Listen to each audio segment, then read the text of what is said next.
Good morning, everybody, and welcome to our live question and answer series where we ask a doctor your questions. We look to those questions from you, the audience, to be posted in the chat section over on the side here in YouTube. You can ask those questions live, and I will relay those to the doctor. You can also email your questions into us at office@tlcdoctors.com and just put in the subject line something along the lines of Q&A question, YouTube question, and those will be relayed to me, and we will ask those on the next session. So good morning. Good morning. How are you doing today? I am blessed as always. We celebrated our birthdays last night. Yes, we did. That's great. We did everything wrong. We ate too late and we had too many carbs. And we had a lot of carbs last night. But yes. the good thing we did is we celebrated all our birthdays on the same date rather than three different challenges. Yeah, that was smart. So we got Dad, we got you, and me all in one dinner. Mm-hmm. Okay, well that was fun. I do want to mention, if this is your first time tuning in, or just a reminder that this is not meant to be specific medical advice, we do want to make sure that you ask any health-related question that you want, but make sure that you follow up with your doctor. This is not to replace that relationship. This is for information and educational purposes, of course. So, great. I am tuned in and checking at the questions. We don't have any chat questions coming in yet, but I do have some emails. Should we start with those? Yeah. Okay. So Lisa asked us a couple questions. Lisa says, Doctor, can you please educate us on shingles? How or why does one get it? What's the common length of the illness? The best prevention? The most helpful pain reliever? Whether she recommends the shingles vaccine? I have a friend in her 70s that's been suffering with shooting back pain from shingles for almost 10 years now, and a friend in his early 60s was just diagnosed with shingles in his neck. Very painful. So let's start with what is shingles, and why does somebody get shingles? Shingles is a eruption along a nerve from the dorsal horn of your spine. Chickenpox, varicella virus, once you've had it, will actually reside in your spine, and I probably have it. We all probably have it. And if you maintain a very good immune and lifestyle, the expression of these reactivated viruses should not occur. Now, you are able to diagnose shingles because it's only along one nerve line. So it is a unilateral vesicular, meaning little pouching, you might say, bubbles in the skin, and it usually follows a dermatome, okay? So you could have shingles along the nerve in your face. That's very serious. Anything around your eye, you should be immediately seen. Go to your ophthalmologist or emergency room on that. But usually shingles will show up often on the other skin parts, and it is painful, it's itchy.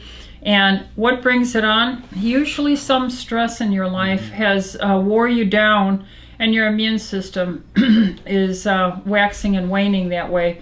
This is why we usually see it after a stressful event, usually in older people. Mm-hmm. Because as you age, your immune system is in decline, and especially if you're not aggressively working to support your immune system. So what's the treatment? Usually they will try and give you an antiviral like valcyclovir or acyclovir. Zovirax, I think, is another name for it, to try and help with this herpetic viral reactivation. That's usually 1 gram twice a day for 10 days, something in that realm. Some people take valcyclovir on a routine basis for the genital form of herpes because when they're stressed, it'll break out from that. That is a different kind of herpes in a sense. There are many kinds. And so taking valcyclovir is usually quite safe. I'm saying that because people have used it for years, right. You know. The other thing is high-dose vitamin C is a natural antiviral. So if you could come in and do a vitamin C immune drip, 25 gram, 50 gram, 75, 100 gram, that's always helpful. Take oral vitamin C. If I had a herpetic rash starting, I would immediately go on a fast. I would drink only clear liquids. You could have chicken broth, you could have beef broth, you could have a little bit of ginger ale mixed in water just so that you are getting a little bit of glucose in your diet, but I would mix it with water like 50-50 or to dilute the sugar content down. And that's because anytime you get sick, I always say don't eat. You know, it's always good to let your immune system work wherever your body's having a viral breakdown or infection. The other thing is taking the systemic enzymes as a natural anti-inflammatory after all that nerve ending is inflamed. Right. And so if you are taking Vascuzyme or Vitalzyme or Proteozyme 3 once a day as just a maintenance, I would take 10 twice a day, you know, on an empty stomach to get tremendous reduction in inflammation. Sometimes that's not enough depending on your pain threshold, and you have to see your doctor for a more powerful form of pain relief. But oftentimes that is enough if you're taking high-dose vitamin C, IV and orally to tolerance, because if you take a lot of vitamin C orally, you can get diarrhea. Right. And if you fast and if you take the enzymes, this will normally greatly help that situation. And then finally, I think the best way to prevent this and to manage, if you have it, of course, I should have mentioned vitamin D. I would probably increase my international units of vitamin D to 50,000 once a day for 10 days, and then drop back to your usual 10,000 daily. So taking your vitamin D every day, being on a low-carb diet, taking your systemic enzymes, using the vitamin C, using the multi-minerals in the good multivitamin like TLC Energy Core or Mitocore, and just see a doctor only if it's near the eye, and see a doctor if the pain is not manageable. You could get some help with pain relief from a doctor. Is it contagious? No. Okay. All right. So I hope that answers questions about shingles. Lisa had another question. She said, does Dr. E recommend hibiscus tea to improve health? I've heard it's anti-inflammatory, has antibacterial properties, lowers blood pressure, and is a good source of iron. I don't have a specific ready mental awareness of hibiscus, although I've had exposure to it over the decades. And there are many herbal teas that have medicinal benefits. In fact, most of science and medicine was all about natural elements and management up until the 1915s, you know, Right. when it became a pharmaceutical industry. So yes, I'm in favor of hibiscus tea. Any herbal teas are usually very good. Now, I'm going to say something that is a little controversial. Very often I am concerned about getting herbs from China, and the reason is we have seen high lead levels in the herbs, and that is something you need to be very careful about as sourcing and batch testing for lead levels there. You have to understand China does not have environmental control activities, and so they're belching out from their coal-fired plants and stuff a tremendous amount of toxic material, and they're still using lead in their gas and materials like that. So their land is plummeted with the dust of these things, so even their herbs and things they claim are medicinal have this heavy metal toxin in them. So be aware of where your herbs are coming from if you're going to do something like hibiscus tea. You're going to see it everywhere because lead is everywhere, Right. and it's our #1 killer in the United States, in my belief. Go see that YouTube Tustin Longevity Center on YouTube and look up the truth about chelation therapy, and you'll see the foundational research about even a lead level of 1 microgram per deciliter is associated with a tremendous amount of mortality in the United States every single year. Right. And since we really can't get away from it, we live in a toxic world, the best thing we can do is obviously try to avoid things that are potentially high in more toxins, like things coming from China, and do chelation therapy. Okay. I have a question from Hetty. that asks, do you think that Argentine 23 drops in the eyes would be of any help to treat age-related macular degeneration? So Argentine 23, of course, is the silver hydrosol, not to be confused with colloidal silver. It is the professional strength. You can get the non-professional strength at Mother's Market or that type of store under the name Sovereign Silver. The Argentine 23 is just there through doctors only. It's about twice as strong. So do you think it could be beneficial at all to help treat age-related macular degeneration? I do, and I use it in my eyes not infrequently. So at the end of my day, I use it as an antiviral. And by the way, back to going to the herpetic questions, you could take the spray form and spray that on that area of the outbreak, and that'll help prevent secondary infections as well. It also comes in a topical gel. You could use that as well. I have it as a spray. I have it as a gel. I have it as an intranasal, and I use this often at the end of work most days to keep my sinuses bacterial, virally cleared, and I will often put a drop in each of my eyes. What I actually do is I take my jug of Argentine and a Q-tip, and then I'll put it in there, and then I'll put the Q-tip right in the corner of my eye, and I can feel the cool spread out over. So it moistens the eye. I use it as a moisturizer. I use it as an antiviral, antibacterial, and preventative medicine. So yeah, that'd be very smart to do. When I think macular degeneration, I think age-related, and what can we do to slow down the aging process. Of course, we could say a lot about your lifestyle, your diet, your nutrition, but I also think again about chelation therapy and how that helps open up capillaries and increases microcirculation. So I would certainly, if I was concerned about any kind of eye issue, I would be on a regimen of chelation therapy as well. Yes, the general understanding is once you're diagnosed with macular degeneration, it starts as what they call dry, and then it becomes wet as the capillaries and tissues in the back of your capillary bed of your eye socket break down. And then you're having leaking and bleeding, and then you lose your vision. So in a 5-year period of time, the progression of macular degeneration towards blindness is well understood. I have patients who have glaucoma or macular degeneration who have been doing EDTA chelation now for decades, and they never progressed, and their ophthalmologist is dumbfounded. Of course, they tell them about chelation, and maybe they're not looking further into it.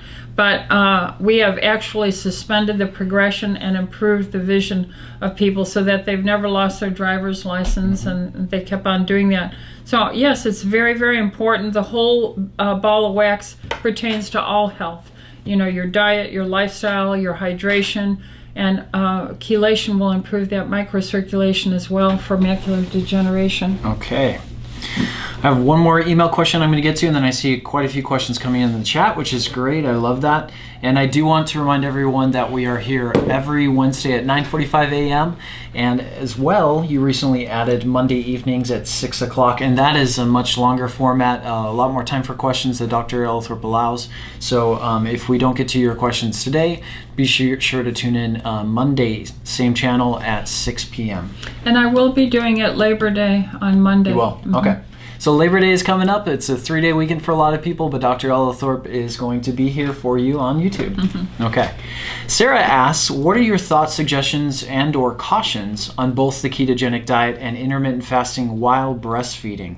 Would it differ at all from your general recommendations? Also, could or would you set a general number on healthy carbs like fruits, vegetables, not sugar junk for kids per day? So I guess that's kind of a separate question, but breastfeeding mothers, any concerns, ketogenic diet, fasting, intermittent fasting? Yeah, as long as they are eating grass-fed and wild range, wild-caught prairie sources. No, it's the most nutrient-dense food in the world is a egg, and the grass-fed beef, and the wild fish and poultry and the skin of the poultry. This is an excellent diet, so there's no concern about going carnivore or ketogenic, whether you're breastfeeding or a busy mom. And any concerns on intermittent fasting, how little of a window or big a window they should eat? No. Now, if they have a medical disease like insulin-dependent diabetes, they have to be managed by the physician. But in general, any healthy mother is going to do well with a ketogenic or a carnivore type diet. Even if they're not consuming a lot of carbohydrates, because breast milk, of course, has a lot of healthy calories for the baby, sugar type, very simple. Lactose. Well, all I can say is your body makes sugar. There's no need for sugar. There's no nutritional requirement for starch or sugars in the human body. It's for protein and for fats. And our current food system has perverted the fats through hydrogenation and shelf life extension and restauranting and so forth. So I'm always encouraging homemade and home cooking to the largest extent, even though we went out last night for our birthdays. But well, you get your feast days a couple days a year. Yeah, sure you do. Yeah. And then even with children, the same thing goes through. There are no requirements for sugars for a child. So a diet that is carnivore or keto-like is very good for a child. It's actually beneficial. Okay. I hope that answers your question, Sarah. Let's jump now into some questions coming in on the chat. Donna says, what is the best type of collagen to take? I take capsules from Gero called BioSil, and I also add a scoop of Sprouts collagen powder to my morning drink. Are there better options? So collagen is a protein, and it's become popular. It is not necessarily the most bioavailable, my understanding, form of protein, but it's associated with good hair, skin, nails, that type of thing. Yes, and here's an example of marketing, okay? If you destroy the food system with fast food restaurants, shelf-packaged processed foods, then the bodies break down, and then, somebody discovers, boy, if you ate a normal diet and gave you some collagen, which is rich in your fish and your chicken and your beef and things like this, then suddenly we need to give you these separate entities. And there's a lot of bastardization going on here. There is no way to test the absorption factor of these collagen materials that are out there. The absorption of collagen is a difficult thing because of the size of the various types of collagen, okay? And so you might be taking a product and it might be good, but if you have poor digestion and you're older, then you need digestive enzymes. Right. So there's a whole system that goes with this suggestion. I can't tell whether or not Donna's brand is a good brand because we have no resourcing for testing. Right. Therefore, I have to work with, and I do work with, like Orthomolecular with our collagen product, because I can say that that product is being put through human testing through absorption features, and I can therefore they say that this is valuable, okay? And so outside of what I've been able to test here and their size, absorption, and clinical benefit, and this was studied by orthopedic doctors for the meniscus in the knees, for trying to prevent knee replacement surgeries, and it was quite remarkable about the benefit of that. So all I can say is orthomolecular products are certainly tested. Okay.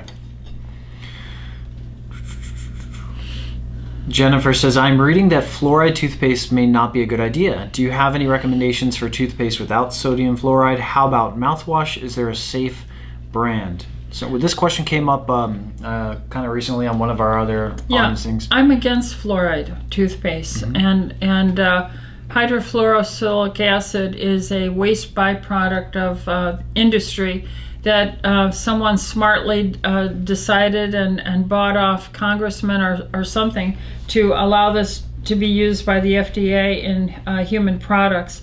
There is no science that says fluoride in the toothpaste will protect from cavities, because there's plenty of studies now worldwide that do not have fluoridated water and do not have fluoridated toothpaste, and their dental health and hygiene is excellent in these other countries. Fluoride is on the halides, halogens, salts on your elemental chart, and you've got chlorine, fluorine, bromine, and then iodine in there, and it knocks off the very essential iodine. It's a bully, you might say, and pushes away the iodine.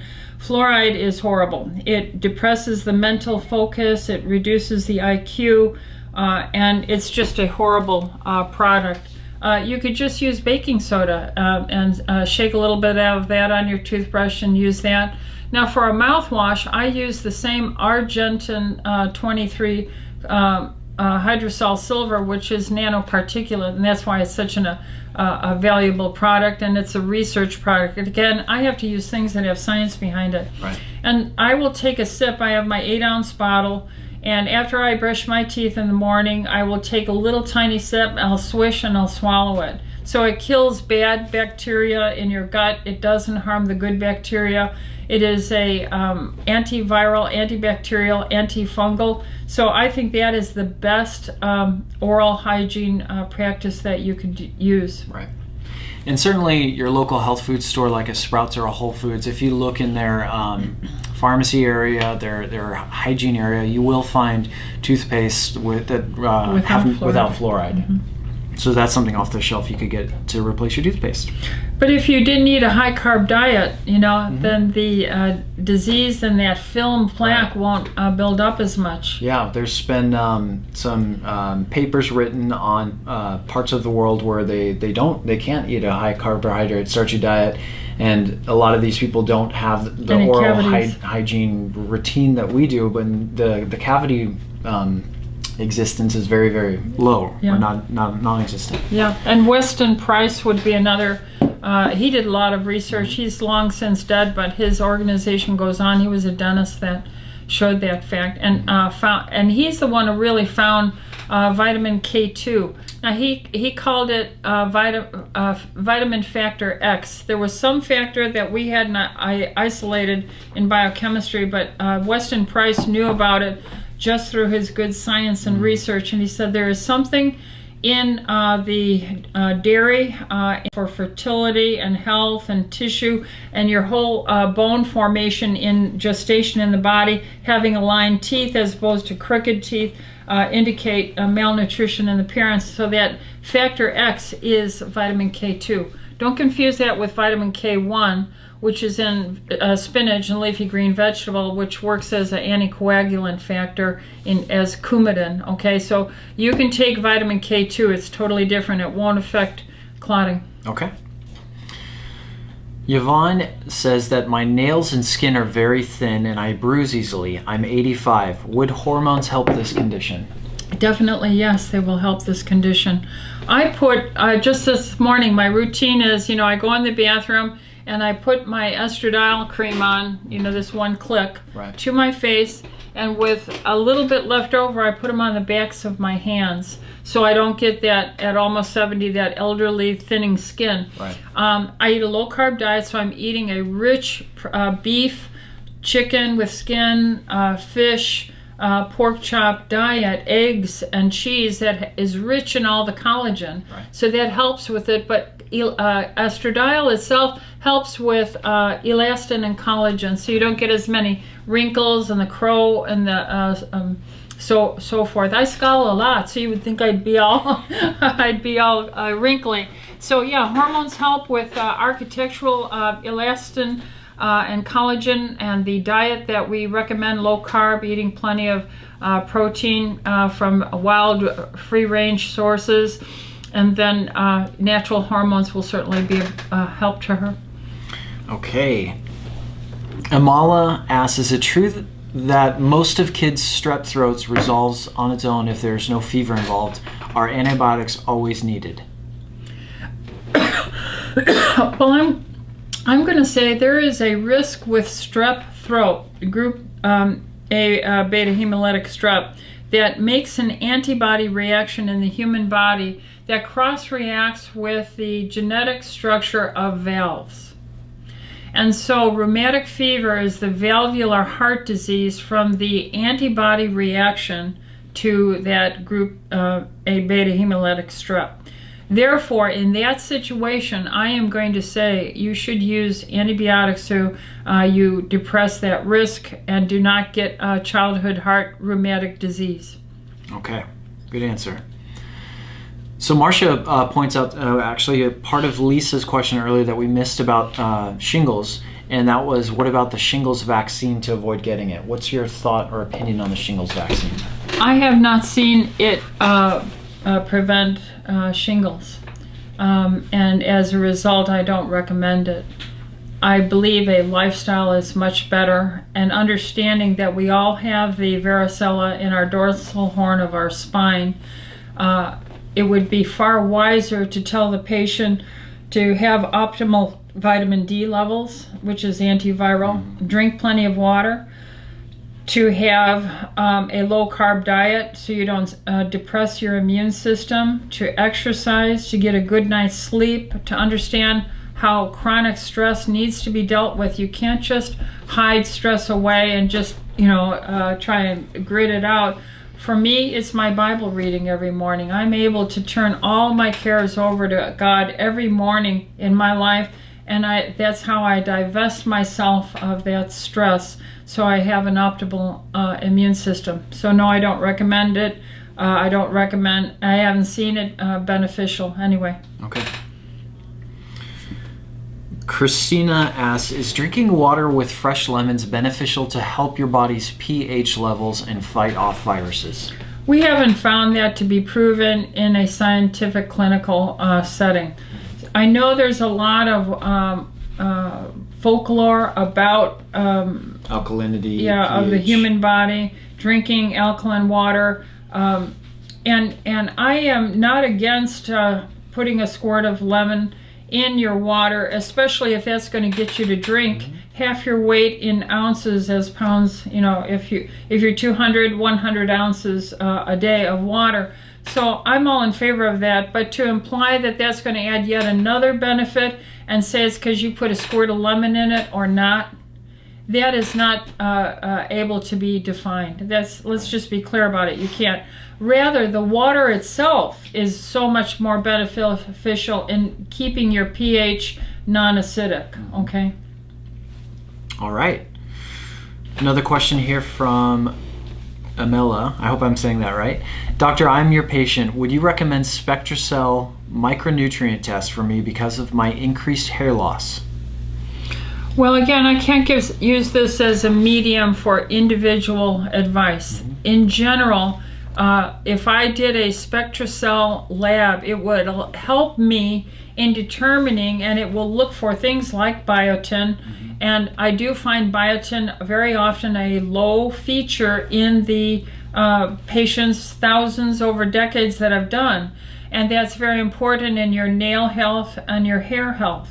So I think it's a wise thing to do periodically, every year or a couple years, to make sure that your nutrient protocol and your diet and lifestyle is comporting with a very low risk of deficiencies or borderline deficiencies.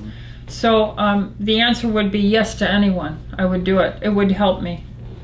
And that subject, hair loss, is certainly a multifaceted approach that you'd want to see the patient in person and look at a range of things, maybe including the micronutrient testing as well. Yeah, thyroid also. But if you're not eating enough protein, you're not going to have enough to make hair with or nails with. And I've seen over the decades this no-fat, low-fat fear of eating beef and pork and chicken and the skin on the chicken and the such. I've seen people harm themselves over the decades. So I would certainly encourage her to eat enough. And at that age, when usually you start losing your hair or it thins, because that happens to everybody with age, you're not digesting as well. So taking a digestive enzyme is another important part. And then you have to have good capillaries to get up there. And I've been chelating for decades, so maybe that's why I'm able to carry a big head of hair. I don't know, I have good nails.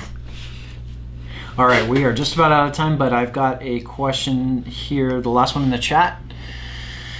My husband just got the bioweapon jab vaccine. What can I do to protect myself from him shedding it onto me? Should I stop touching or being around him? I'm scared it's going to ruin my marriage. Well, so we're talking about shedding from a vaccine for COVID-19. What do we know about that? Should we be concerned?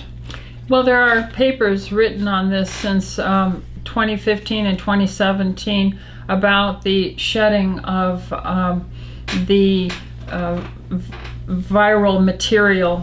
So this is not an unknown. This is documented in science. So that's a yes. But number two, is it enough to have a serious impact upon you? And that answer is no. Now, I am for peace, hope, faith, hope, and love. And I would just say to not fear your spouse or your family members or co-workers, but rather take good care of yourself. So we have seen where the EDTA, which is an anion with negative charge, is attracted to cations like heavy metals that are all positively charged. But fortunately, the spike protein, which is produced as a result of this gene therapy, I really don't want to call it a vaccine, is a positive net charge, and that is taken out. So she could do chelation. She could, of course, be low carb, drink plenty of water, and take lots of systemic enzymes. Because the thing about that spike protein is it's the pathogenic impact of the coronavirus, and it will promote micro-inflammothrombotic events, tiny little thrombi. But that's really if you're the one who received the jab and then your body is producing those pathogenic spike proteins. So if she hasn't had that jab, then what little shedding she'll get is really not to be that concerned about. And take your systemic enzymes to prevent the inflammothrombotic impact. Drink plenty of water, to do some chelation therapy, take a good night sleep, take some exercise, be low carb so you don't promote the stickiness, that kind of stuff. Okay, great. Well, I'm happy that we got through all of the chat questions and several email questions today. Of course, we'll be back on Monday, as I said earlier. Dr. E, regardless of the holiday, she'll be here at 6 o'clock p.m. live for you to ask your questions then. And she tends to take longer than the half hour that we have here on Wednesday mornings because I actually have to get you ready for your first patient of the day. So I want to thank everybody for joining us. And if you found value out of today's broadcast, then you could help us out by hitting that the thumbs up button under the video. Tell your friends and family about this channel. Get them on here and get them to ask their questions as well too. And you can always subscribe to the channel as well, and that way that also helps our channel and will notify you so you don't miss any of our broadcasts. Or if you do, it'll let you know what you can go back and see. So thanks everybody. Take care of yourselves. Be well. Don't stress. And we'll see you here on Monday. God bless. All right. Be well.